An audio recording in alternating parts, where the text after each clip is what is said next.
Brothers, you know's returning for another new review to my channel. As promised yesterday in the unboxing video, and to any friends on Facebook, I said it would come in and it's here tonight. It's the Iron Man 3 Mark 20, otherwise known as the Python. Good morning guys, it's Clipper King returning for another brand new review for my channel on the figure that you see in front of you, which as you can see is the Iron Man Mark 33 Silver Centurion from the Iron Man 3 movie. What up brothers, welcome back to my channel for yet another new review on a figure that I'm buzzing to see, but also buzzing I didn't have to buy. I've been done a massive favour by two good friends. They've sent me this figure. As you can see, it's the Iron Man 3 Mark 36 Peacemaker. What up brothers, this time I'm really back, and the figure that I'm actually doing is the Iron Man Mark 17 Heartbreaker. I thought to myself, fuck it, if Hot Toys going to keep reusing the same parts, then Uncle Clipper might as well do the same thing and just show you 3 different intros from parts that I think that they're reusing. Not so much this Silver Centurion, but I just thought it'd be a bit funnier if I chucked a few extra intros in for you, so that's what I've done. I will say, just to go back over what I said in the unboxing, this is a figure that I knew I had coming from Friday, and I've sort of been thinking all weekend, I'm not that bothered about reviewing it, but I don't want to be ungrateful and say to Bruce, thanks for your offer Bruce, but can Anthony ship it straight to you? Because I've just in Iron Man overload. I didn't want to say that. I thought it's very ungrateful, so I'll do it. I will say I have perked up a little bit since I've got it posed up and got it out of the box, got the batteries in and got him lit up. It is more impressive than I expected it to be, but I think there's still the jaded feeling of the overuse of Iron Man. It is still in the back of my mind. And another thing that's in the back of my mind, and sometimes I wish I'd not seen the Mark 42, or more the case I'd not felt the Mark 42, because I've got to say every other Iron Man I've felt since has felt like a very, very cheap, lightweight comparison. So I could be reviewing these Iron Man armours a little bit unfairly, but I hope not. I will start this bitch rotating, and we'll step back and have a look. And I will tell you, the figure obviously has come direct from Secret Base via Budget Stark, friend of mine Anthony Sang. Bruce paid for this figure, I think on a pre-order, and because he's told me the price sort of represents the pre-order price. I don't know if you can still get it for the same price that Bruce paid, and if you want to know that price you would have to talk to Bruce or Anthony. I won't be disclosing it, although I do know it because I need it basically to score the value.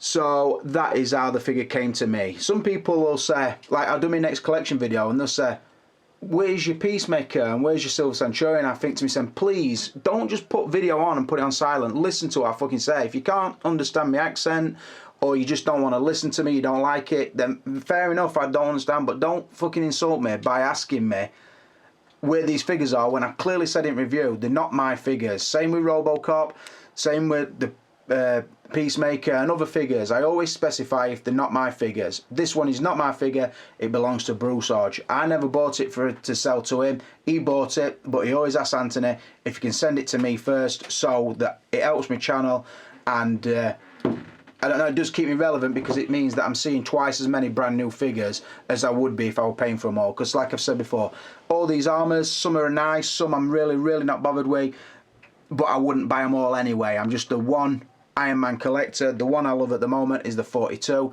but it is always nice to be able to see these other armours. I will say as well, you can see this is turning, and he really, really does look impressive. But we'll score him up. We'll cover all the 7 categories I always do. I'll give you the honest, fair review, and I hope you enjoy it. So, quickly to brush over the source material, because I've covered it so many times now I get sick of hearing myself say it. It comes from the Iron Man 3 movie, like it says on the box. We see the armour for a split second at the back end of the film. Some armours are better than others. I think this is one of the nicer looking ones. But I keep giving him a 3 because that's how I rate the film for source material. But the more and more I see, I keep thinking I'm sort of cheating myself here, or I'm cheating the viewer, because I'm ranking them all on the strength of the film or the weakness of the film, however you see it.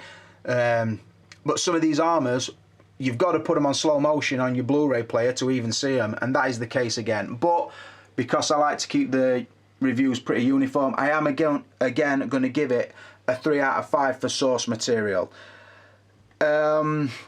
Just to cover my thoughts on the film, like I've said before, I think it is the weakest of the 3 Iron Man films. I think the villain is very weak. I think the twist was unexpected and I kind of liked it. I just wish they would have introduced the suits and explained this one looks like this because it does this, and this one is large because it needs to do this, and this one is for this, and that sort of thing. They never did. And that is one of the downsides of the film for me. They had a good opportunity to introduce us to some of these armours that we know from the comic books and tell us why they are what they are, but they never did that. And like I said, it's one of the nitpicks I have with the film. But like I said, the source material, I've given it a 3 out of 5. Now let's get on to the packaging. Rolling on to packaging, and I'm not going to spend too long beating around the bush telling you things you already know. You can see the artwork, which is quite nice. It is based off the figure. Obviously the titles, the symbols, and I will say as well, just because somebody pissed me off earlier on Facebook telling me that these Iron Man figures are all power pose figures simply because they're not very articulate. I'll tell you what, get this, yeah, understand, the power pose figures, when fucking Hot Toys tell us the power pose figures, right? If it says MMS there, they're MMS. Whether there's 1 point of articulation, fucking 12 or 35,000. Alright, if Hot Toys dictate that it's a power pose figure, yeah, they'll put it on box and make it foolproof for us. Alright, so I'll just clear that one up straight away. It's not a power pose figure, it is an MMS. The box does have a wraparound artwork, and like I say, it is just a shoebox design. I give them a 3 out of 5 normally, and that's what I'm going to do again. It is good quality cardboard, which Iron Man figures normally are. So yeah, it does go more with the Silver Centurion box than with the Python and the Peacemaker. But I don't know, I won't go mental about it. It's nice, but it's not amazing. So I'm just going to give it the standard 3 out of 5. Moving on to the likeness. And I would normally have it in a position where he is upright so I can get around the head sculpt or helmet. But I thought we'd start him rotating just to show you how he can be posed. Obviously this is on my own turntable, but it is on the base that it comes supplied with, obviously with the bendable dynamic flight style pole. So yeah, quite nice. Got me the hands behind, blasting off in full flight. So we'll bring him out front and we'll stop it there. So, looking at the helmet, or I can't say the head sculpt because there's no head sculpt inside, which is always a little bit of a letdown, although I do understand it. We don't always see the Robert Downey head or Tony Stark head inside these masks because a lot of them are remote control now, which is a bit of a pisser for me if I'm honest as well, because I've said before, when the suit becomes remote control, who needs Tony Stark anymore? He could just build them, give them to any young gamer, and they'd have enough reflexes and skills to control one of these suits. That's the fact of it. And also, you don't feel for the suit no more because you think if it gets smashed up, what the fuck, you can just build another one. It's not like there's a man inside that's going to get injured. So it just loses a bit to me when the suits are remote control. But going back to the figure, that's clearly why all these suits don't come with the Tony Stark head sculpt. So to start with, I would always knock it down on that because they're replicating the helmet, but they're not doing what I consider artwork, reproducing the actor or character at 1/6 scale. So I don't know. Basically, any toy company in the world could reproduce that. Not to that quality, obviously, but I think the real hard work comes when they're trying to capture the human likeness, and they sort of shine away with it a little bit with these Iron Man armours. But what I will say is, again, when I'm talking likeness, I'm trying to say, does it look like the source material it comes from? We don't see it enough to really judge that. So then I've got to start thinking to myself, does the helmet look good? What do I like about it? I will say I do like the aggressive nature, and it's very different to any helmet that I've seen so far, with these sort of, I don't know if they're aerodynamic or exhaust ports on the side, same here and here. The sort of piping that goes up and over the head, which represents some kind of tubing. I do like it. Even the breakaway sections sort of coming down here and here, across here. I do really like the all, I don't know, the all-round aggressive look about it. It's very different and very, I don't know, it shows some kind of intention. The downside is, I think the eye slits on this are very, very cheap looking. And by that, I mean the edges are very, very soft. So you look at it, and automatically I thought to myself, toyish. I didn't think it had been like cut or crafted or sculpted or moulded or whatever from a strong mould. It comes across very weak around the eyes. That's one niggly nitpick.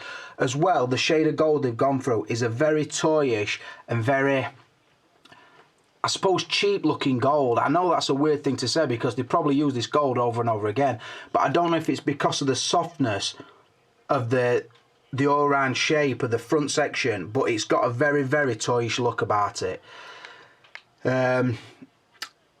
But all in all, if I were to display it with 10 other Iron Men, would it stand well? I think so, and I think one of the reasons for it to stand well would be the design of the helmet, with the sort of the merging of the gold and the red and the silvers.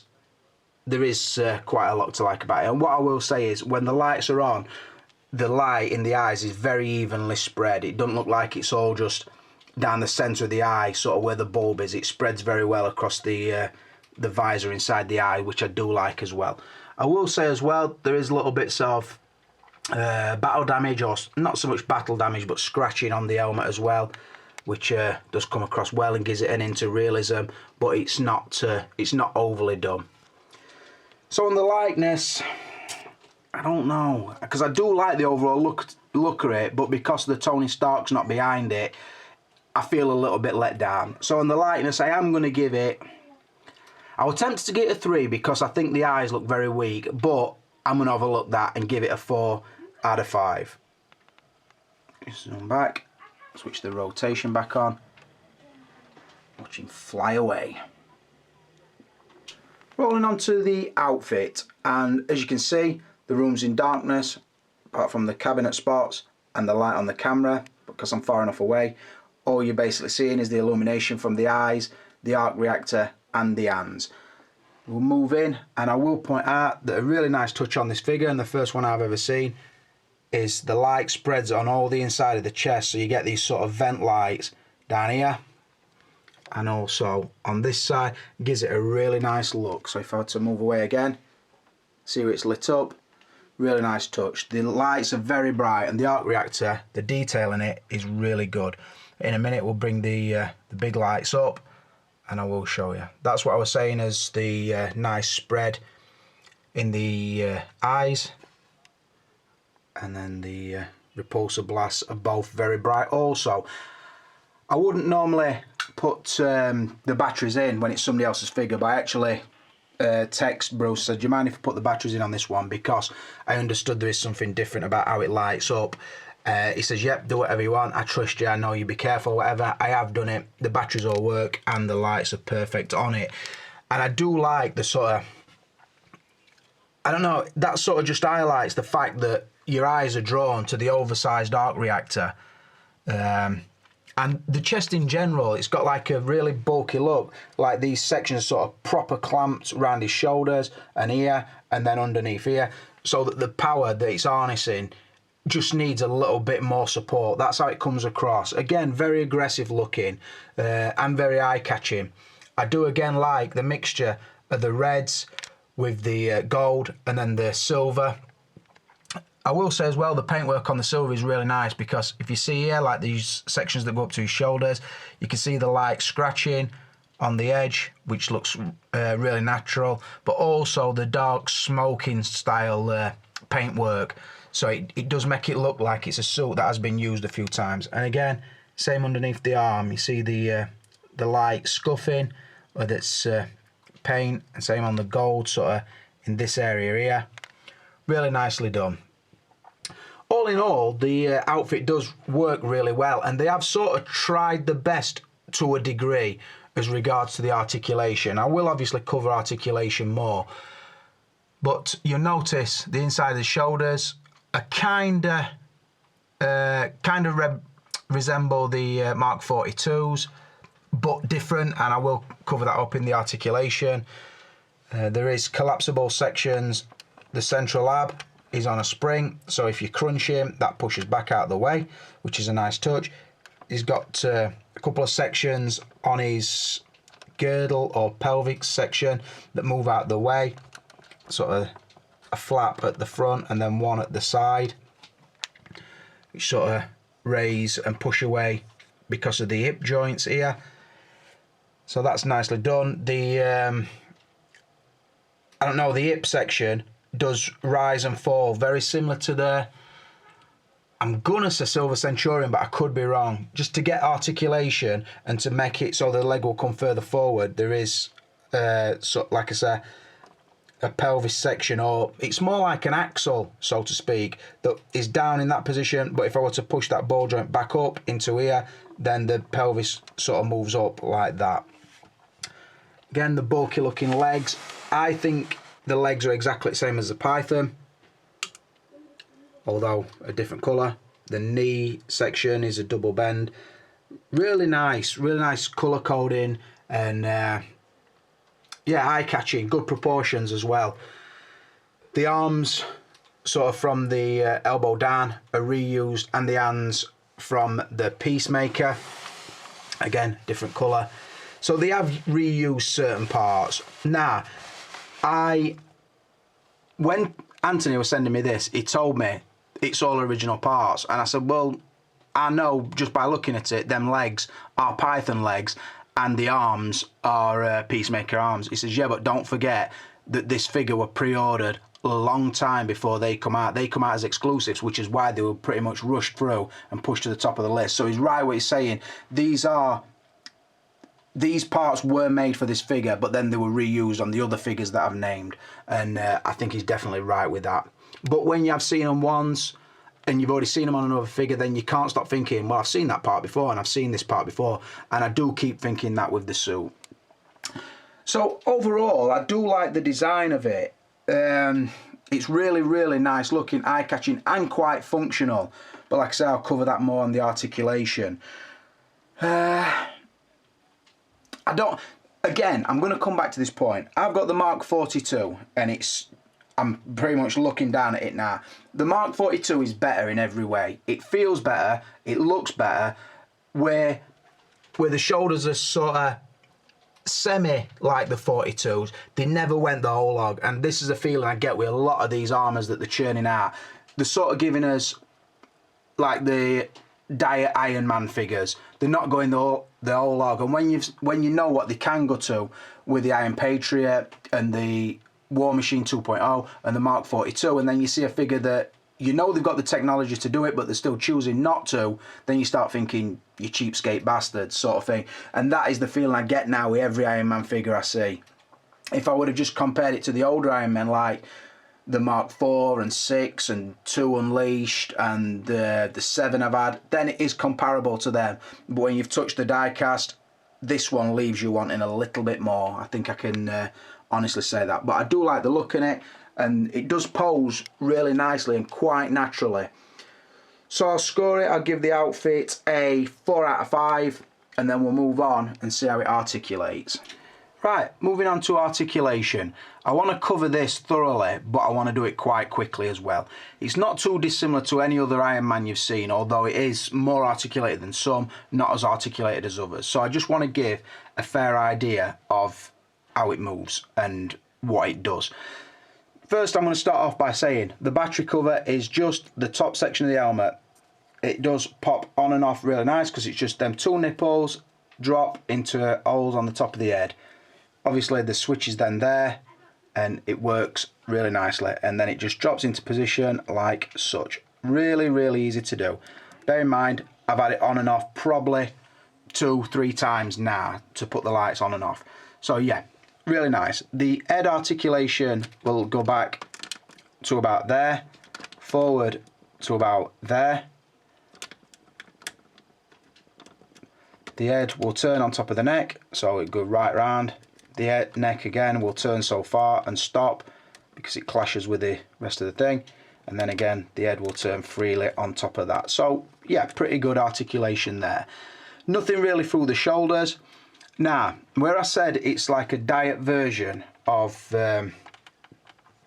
sorry, get the shot right, a diet version of the 42, shoulders wise, these move freely. They're on springs and they will move out of the way quite easy. Then they sit on top of the sort of the cylinder design inside. You can see here, like the 42 has, they sit on top of that. Now, when I took it out, obviously, because I know the 42's problems, although mine never had them, first thing I tried, will the arm go up smoothly? It will, to about there. So I don't want to strain it no more than that. These will go up to about there. Obviously, bear in mind, when you can feel plastic knocking against plastic, in your mind be thinking to yourself, paint wear. You don't want that. So when you start feeling that's happening, have a look round. Is there any way I can move these two to stop that happening? Or is that as far as it goes? I'm happy to get them to that height, because I think it's probably enough for an Iron Man figure, and it's somebody else's figure, so I don't want to fuck it up and get stuck with a big bill for a figure that I don't particularly want to collect. So, talking about the shoulder section. So yeah, they move to the side pretty nicely, pretty smoothly, and the shoulder pads will move. Again, I rotated the shoulders smoothly forward. Again, as these pads turn, they sort of push out of the way because they're very, very mobile. So that is a good touch. Again, bring them forward. Like I've said before, when you're articulating these points and the tight start with, if you can hold them as close as possible to where the hinge is, you don't get leverage and you're not breaking it somewhere between where you're holding it and where the rotation point is. So I hold it top at bicep, nice and smooth forward. So we'll go way up and nice and smooth back down. The arm is working.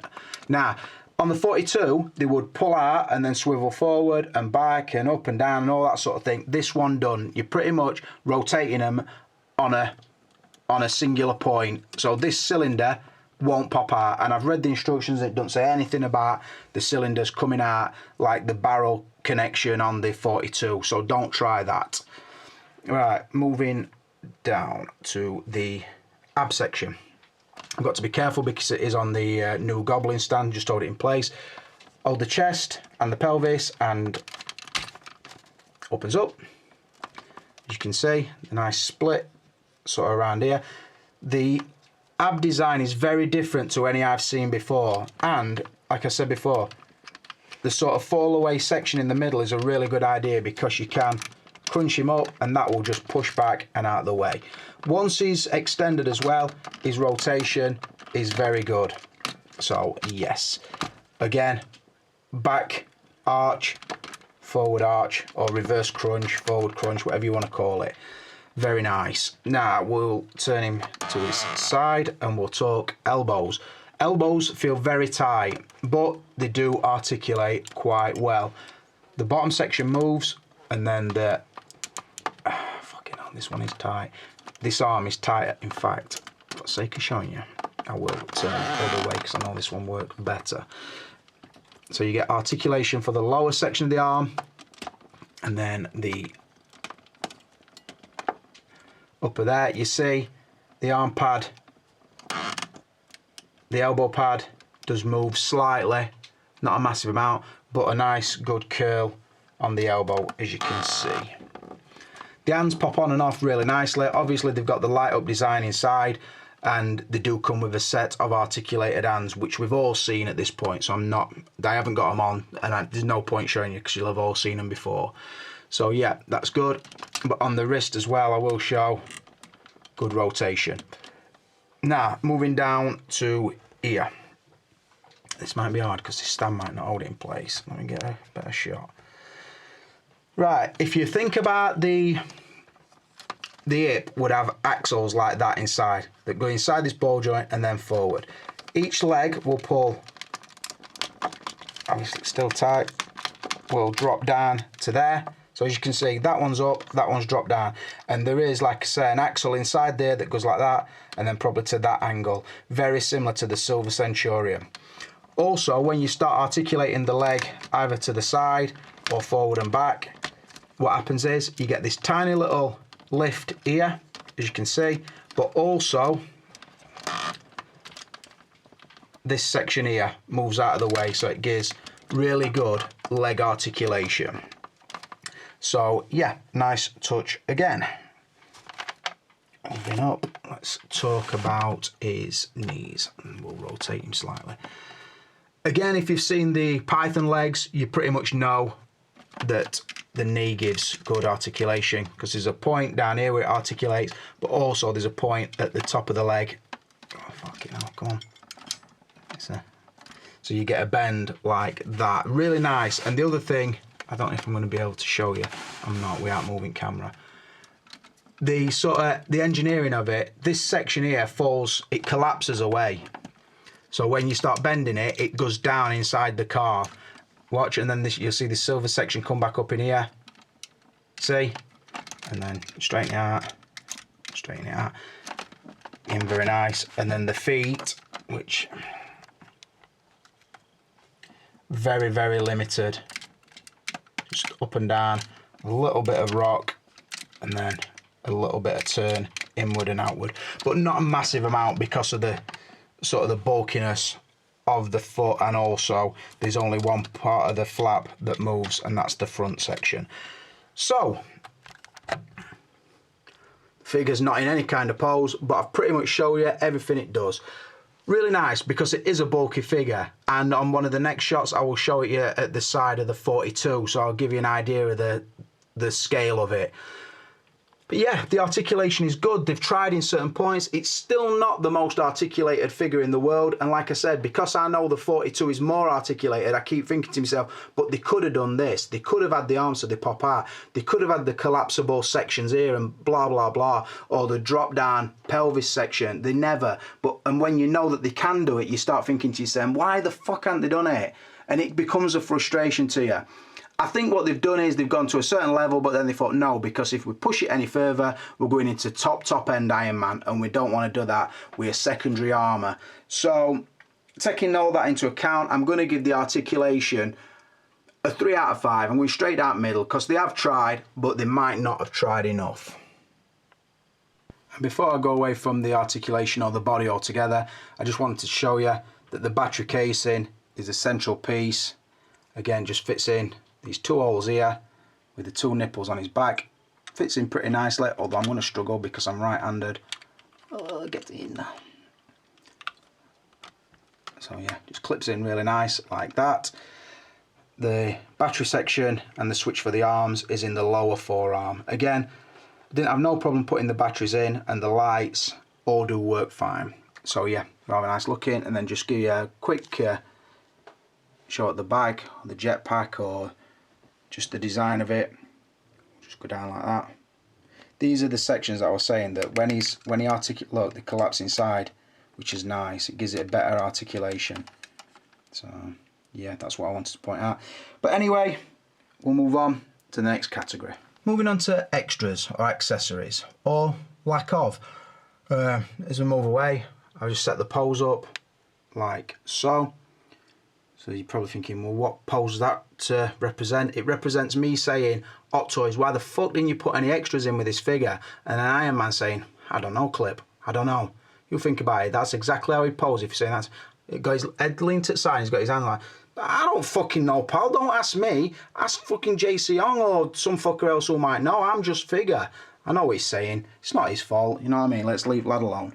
What does he bring? He brings a set of fists that are sculpted, brings the articulated hands, brings the little device for popping the sections off to get to his battery covers, the dynamic stand, which does pose really well, but again, no light up section, but it does fit in your all of armour, so I suppose that's a necessity, and it brings the instruction manual. So if we scan out, I'll show the extras in their entirety. I keep tripping over my words today, and I don't know if it's because I'm tired or because my mouth's dry as a nun's cunt. Right, let me wet my lips and carry on. Yeah, so like I said, lack of extras, totally. Again, another theme that's running through these secondary armour Iron Man figures. They're coming out toppy dollar prices, but they're not coming out toppy dollar accessories. So I'm not even going to waste too much time talking about it. I'm going to just give the extras a 1 out of 5. Hope Hot Toys see it and start putting in some other bits and bobs. Summer, what about this? What about this for an idea? Like I said, you know I talk to fucking Hot Toys execs on phone. What about this? Fucking ring. Hello, who's there? I'll tell you who's there. It's Uncle Clipper. You might know me now as Reviewer King, but listen up. Yeah. You want all these people to buy these Iron Men. Yeah, of course we do, Clipper. We love money. We're all about it. Well, I understand that, lads, and I don't begrudge it you. If you're doing good products, then you should get money. But I'll tell you what, these Iron Men, oh yeah, them Iron Men that we're not putting fuck all in, yeah, that's them. You know them. Why don't you start chucking something in that if a person collects them all, it becomes something. Kind of like a Marvel Legend Build-A-Figure. Or some tools to go in workshop that you can only get by buying this figure. Or get on this idea, just something else, a leg for another armour. So you buy 5 armours and you get 1 free. How's that sound to you? Fucking hell, Clipper, you're onto a fucking winner there. I know I am. Now listen, don't make me fucking ring you again and tell you things you should already know. But Clipper, it's nice to hear fans' feedback. Fuck fans' feedback, just fucking do it. So yeah, that's pretty much our conversation to go.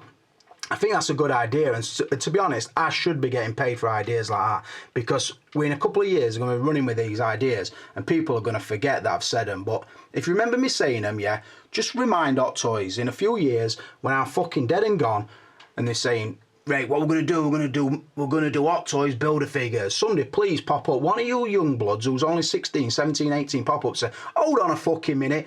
Rick suggested that years ago. I hope you're compensating his young family.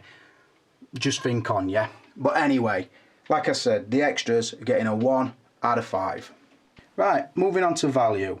And first things first, let's have a look at the pose. As you can see, he's got his head sagged, he's got his shoulders round, he's drooping, he's walking away. He's looking pretty much like a kid with a slapped ass. Something's upsetting, lad. He's dragging his feet and off he goes. Having a little glance back over his shoulder. What's he looking at? That's what he's looking at, Mark 42. He's fucking telling him, he's telling him straight. Look now then, bastard. I'm fucking daddy round here, yeah? I'm real Iron Man. I'm made of metal. I've got better stuff than you are. I bring battle damage parts and I've got a better stand, yeah? If you got a fucking problem with it, say it now. I ain't got a problem, Mark 42. Leave me alone, yeah? I will leave you alone, but fucking keep walking. Don't even look back, so if you do, I'll smash them fucking teeth down your neck. I'm going. Yes, you better fucking walk away. That's what's happening. So Callum, shut the fuck up. Yeah, so off he trots. He's walking. I know value of this figure because I asked Bruce, clearly. I like to score it up and be accurate. I also asked him, I won't tell you the value, like I say, if you want to know, ask him or ask Anthony. I know it was an early pre-order and the price that he told me paid shipped is pretty reasonable, I will say. Compared to, I'm not saying it's fucking damn toys figures reasonable, but it's, for an Iron Man, it's really reasonable. It's still getting up there, but compared to some of the exclusives that he's bought recently, it's not as up there as them. So, I also, when I sent him a message, I asked him to score me the value. What would he score it? Now, obviously, I do that because he's the person who's bought this figure. So when you're craving something and you get it for a price, you're going to be happier than somebody who's just reviewing it on your behalf. So to me, it don't matter to me. I've become nonchalant to some of these figures because they're not figures I choose myself. And that is the fact, and I can't lie and say it's not. I've seen now that many figures and that many Iron Man. I'm sort of like, oh yeah, there's another one, there's another one. And it's like that. I try not to be, but that's the honest truth for how it gets me. He said he'd value it at a 4. Because he really wants it. He liked the price he paid. He weren't bothered that there's no accessories as such. So he's more than happy with it. Me personally, the price he's got it for, and the fact that you don't get much for your money. The suit is very nice, and the all-round presence of it is very good. But when you know what else is out there, I don't know if it's worth that. So I would give the value a 3 out of 5. Now, while he's just been told off, let's put this up and have a look at them together in shot, because I think you will then realise the size difference. Obviously, 42 is a little bit lower because his stand's not as deep, but there is quite a lot more bulk in the Heartbreaker figure, and I suppose they go together pretty nicely. I would think you'd want another figure between them to break up the red and gold, I suppose, but they do complement each other really well. Like I said, the main difference really is in the feel of this one. But obviously it's going to be, the material's completely different, and it just feels a quality product, where this is nice. Me, if I were only collecting one Iron Man, like I've said before, I would put the extra money to the value of this and I would get this, but that's just me. So yeah, that clears up the value. I've given it a 3 out of 5. So what I'll do is I'll tell you that the overall score is 21 out of a possible 35, which is pretty good, I suppose, for the Iron Man. I know the Peacemaker got a really low score. I'm really not fond of that figure. I really like the Python, the look of it and the design, but the things that fell down on, this one also falls down on a little bit.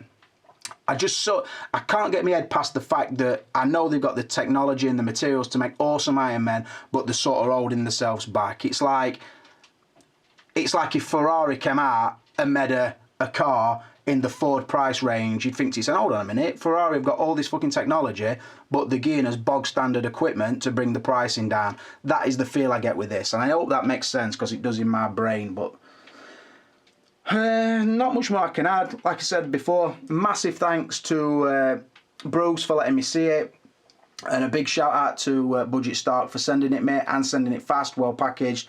Thanks to both of you guys. Thanks to everybody who's watched. I hope you've enjoyed that review. I tried to make it funny. The figure, like I said, out of the box, or when it came, I don't know, I didn't really have the enthusiasm for it. I have quite enjoyed filming it, and again, I think the review will do really well, so I suppose that is really what I'm aiming for anyway. So it will serve a purpose. It's not a figure I would buy, is the honest truth, but I am glad to be able to see it. So for now, this is a Clipper King, and I'm out of here.